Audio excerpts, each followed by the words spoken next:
Kalau tadi Anda menyebutkan pada 1959 itu sebenarnya ada, terus kemudian dinyatakan aman dari PMK, terus kemudian sekarang muncul lagi. Apa pemicunya Pak Kadis? Ya, kita tidak tahu pemicunya seperti apa, urusannya itu di pusat, tapi kan kita yang terkenanya nih. Jadi yang terkena tadi Jawa Timur, kemudian Aceh, kemudian karena penularannya tadi dari mobilisasi ternak, Jawa Barat jadi kena kan gitu. Nah, itu cepat. Bayangin aja dari Jawa Timur sampai ke Jawa Barat, karena bisa airborne juga. Kalau misalkan kita bicara tentang penyakit mulut dan kuku itu banyak menyerang kepada hewan-hewan ternak yang berkuku belah. Seperti kita ketahui, ada beberapa hewan ternak yang memang dipelihara oleh masyarakat yang sifatnya berkuku belah yang terinfeksi oleh PMK.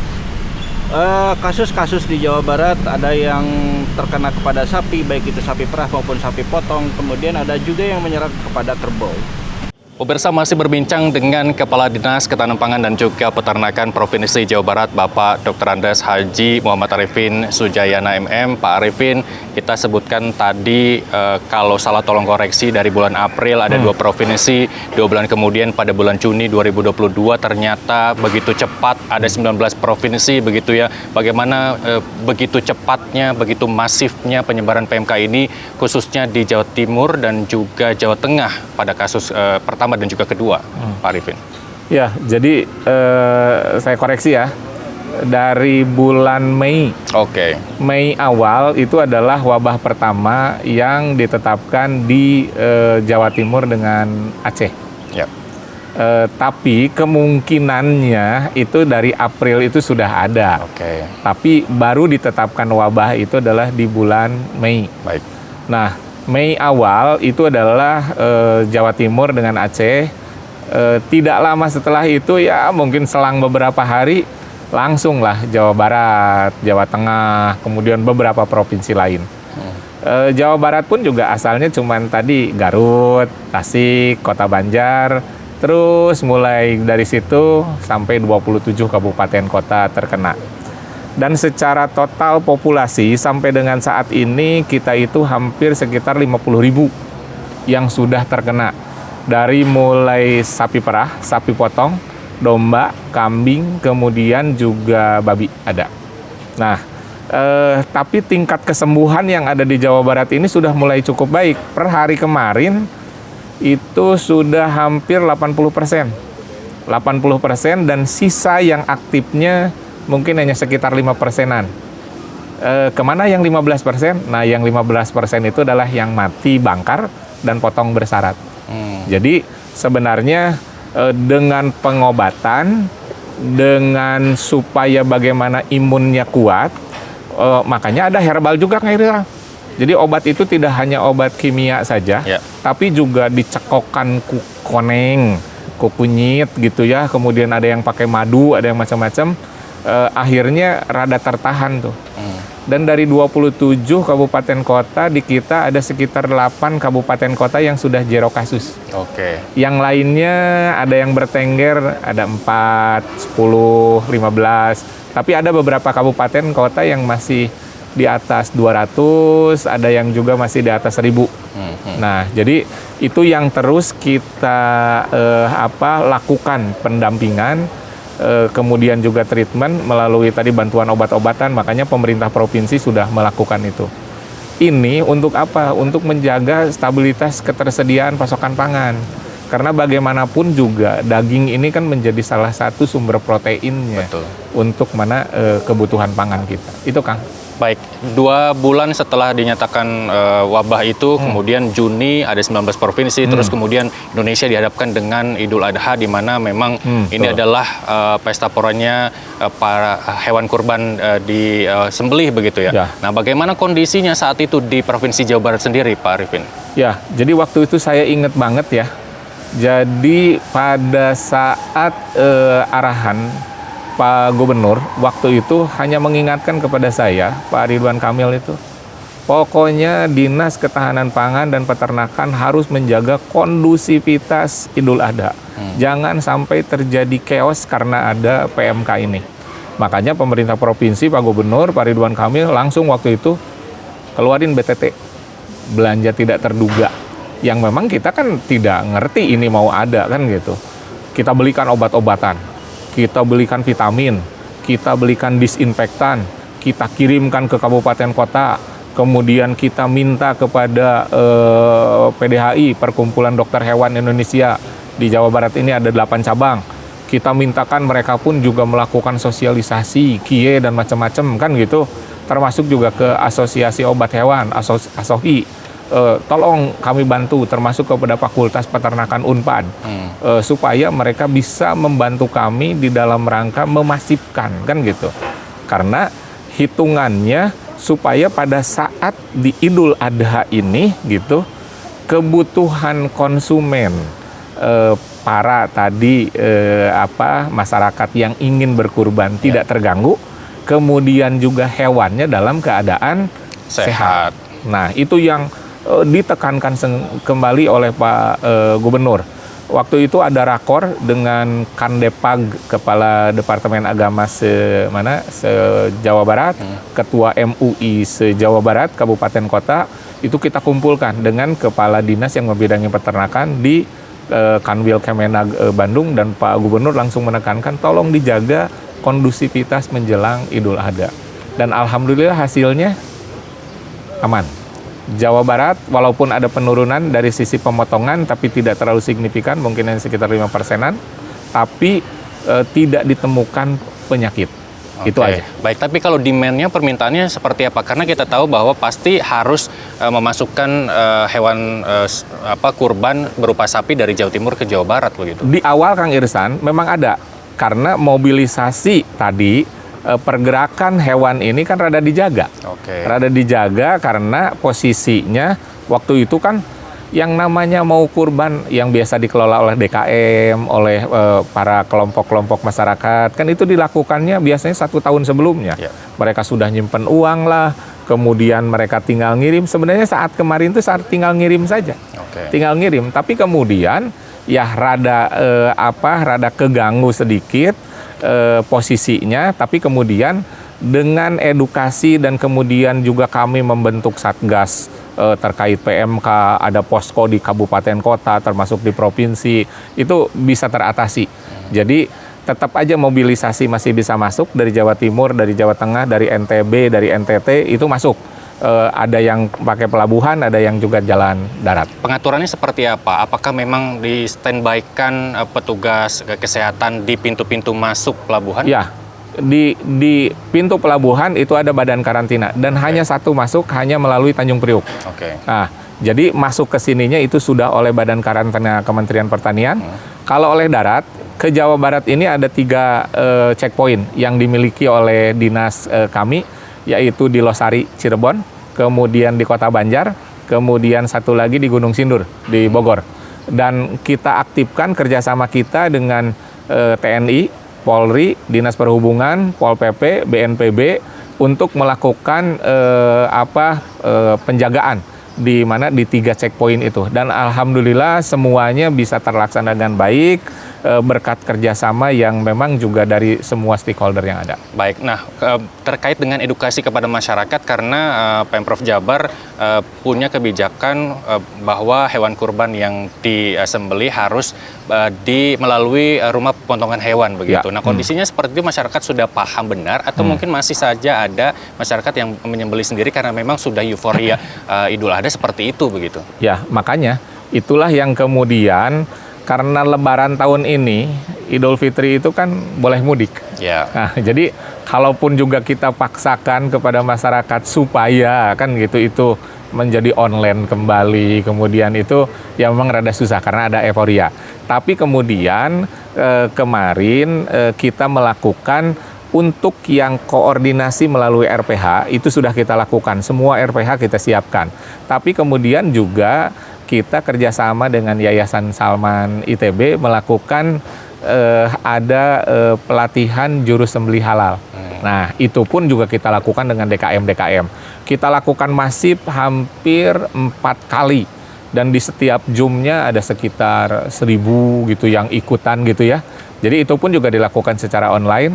Dan ya itu tadi, alhamdulillahnya setelah kita lakukan monitoring pada saat pelaksanaan pemotongan di di hari H-nya kemudian juga di hari tasriknya, alhamdulillah tidak diketemukan penyakit yang memang penyakit mulut dan kuku. Baik, Idul Adha memang kebutuhan daging terpenuhi dengan adanya penyembelihan hewan begitu ya. Setelah itu bagaimana kondisinya? Apakah memang ada kondisi kekurangan pasokan daging kah, susu kah dari sapi perah dan lain sebagainya? Bagaimana kondisinya sekarang, Pak? Ya, Kang Irsal. Jadi untuk kebutuhan itu posisinya di pasar-pasar masih aman, stok masih ada.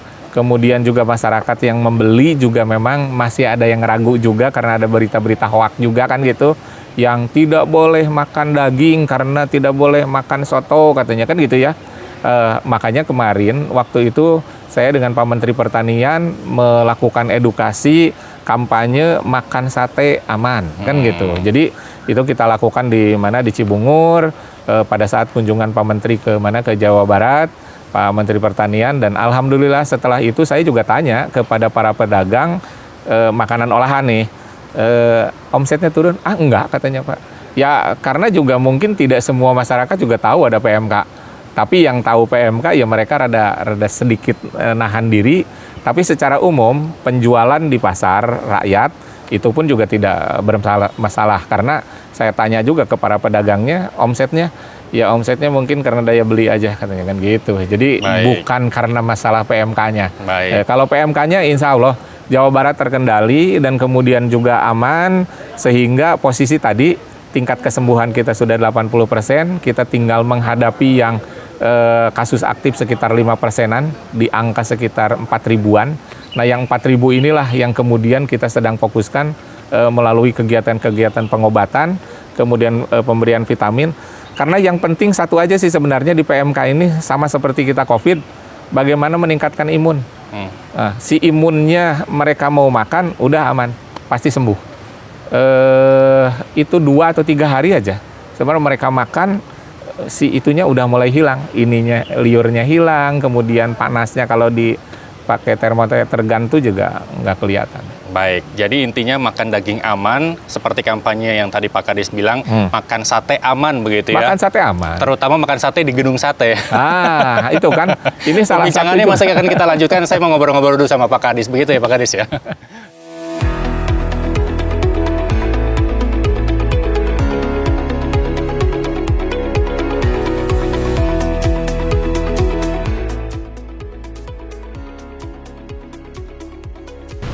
Terkait dengan kerugian yang dialami peternak, beberapa bulan yang lalu saya sempat mengunjungi beberapa peternak yang ada di Jawa Barat yang terkena, yang ternaknya terinfeksi oleh PMK, itu pada peternakan sapi perah terutama.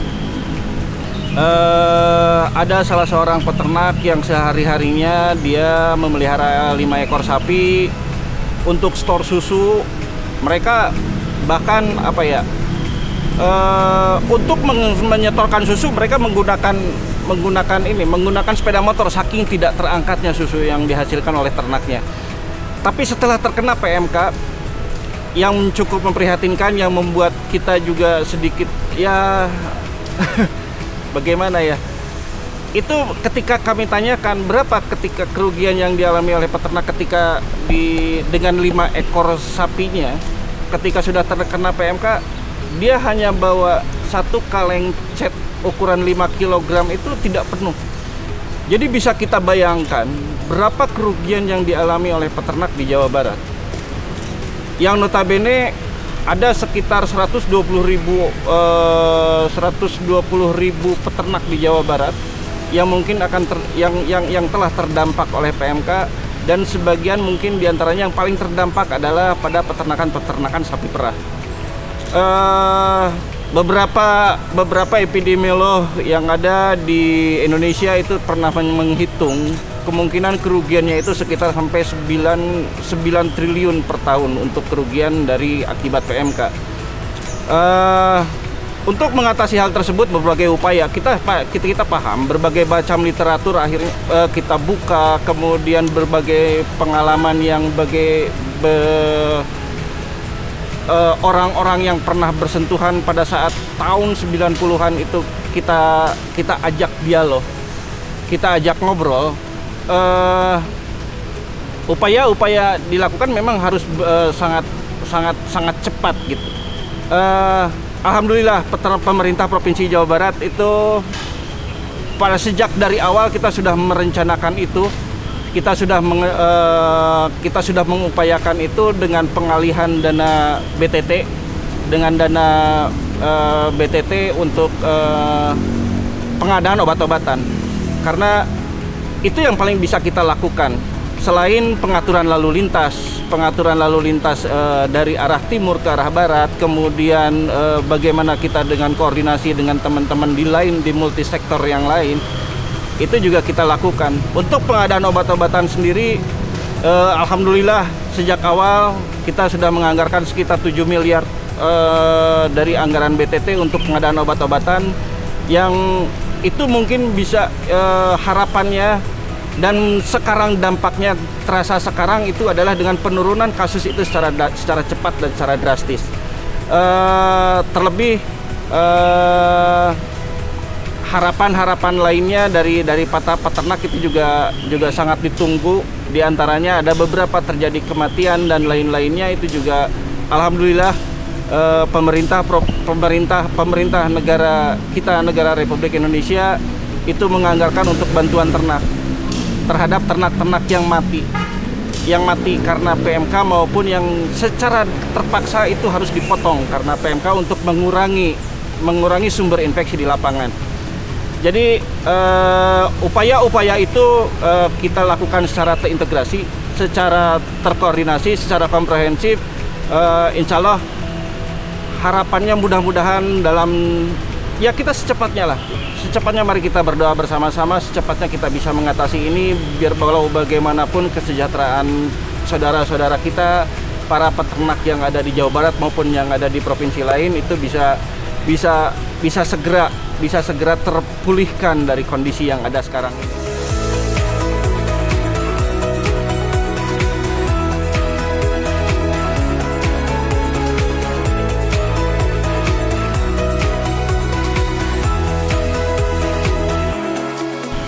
Ada beberapa pertanyaan yang masuk pada kami terkait dengan amankah mengkonsumsi daging ternak yang sudah terkena PMK.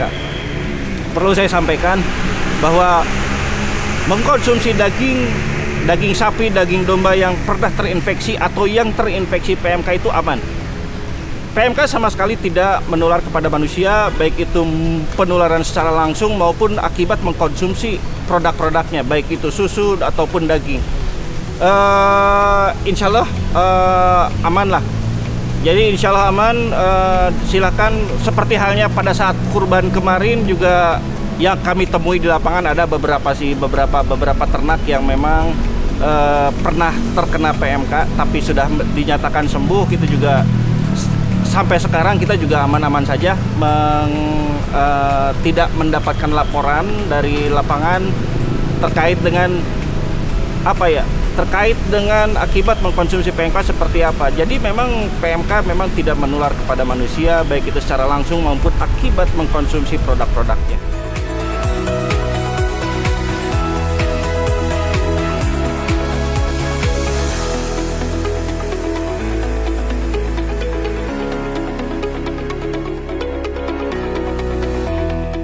Terkait dengan yang tindakan berikutnya apa yang akan kita lakukan.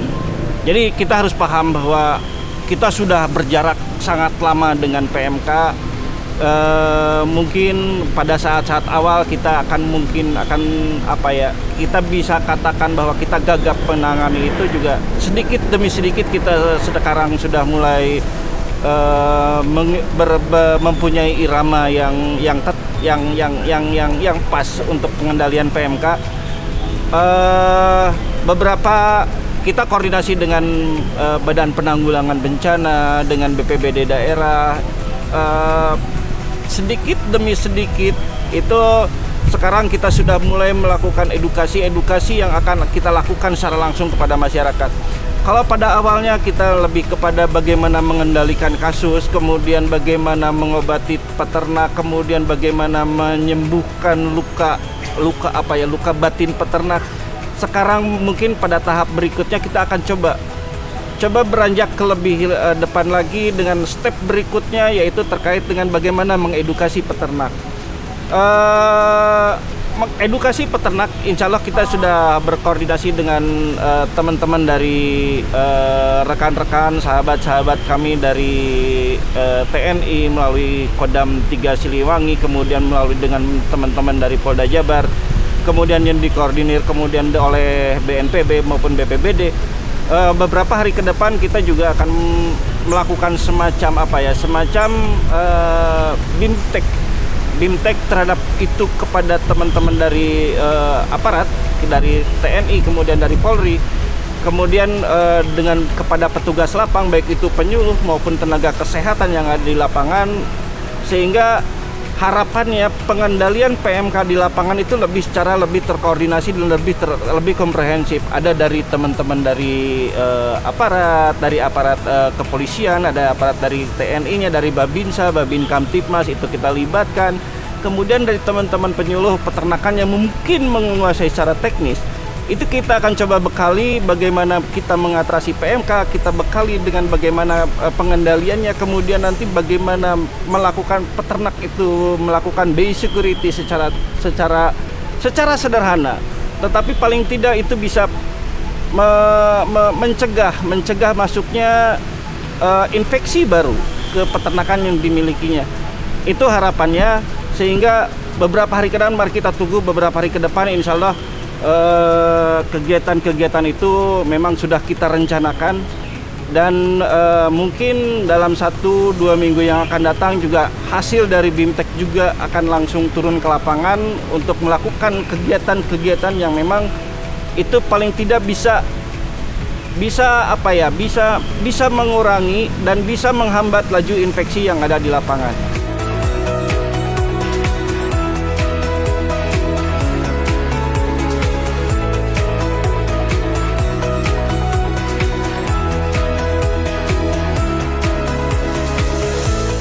Jika kita bicara tentang bagaimana PMK di Jawa Barat pada hari ini, sejak awal kasus secara kumulatif, kasus yang ada di Jawa Barat itu sekitar 62.000. Tapi pada saat sekarang, dengan tadi yang kami sebutkan bahwa ada bantuan Pemprov dari berbentuk pendanaan, bantuan obat-obatan dan segala macam, alhamdulillah kondisi PMK di Jawa Barat itu semakin terkendali. Per hari ini itu kisarannya sekitar tinggal 4.100-an lagi lah kasus aktif di Jawa Barat, dengan tingkat kesembuhan yang sangat tinggi, yaitu sekitar mencapai 78 atau 79% yang ada di Jawa Barat. Meskipun kalau misalkan syarat nol, kita juga mungkin sulit untuk menolkan kasus di Jawa Barat. Karena apa? Karena saat ini juga kita Jawa Barat itu sebagai wilayah konsumen, di mana begitu banyak datang ternak untuk memenuhi kebutuhan daging di Jawa Barat, itu menjadi satu masalah lain untuk pengendalian PMK.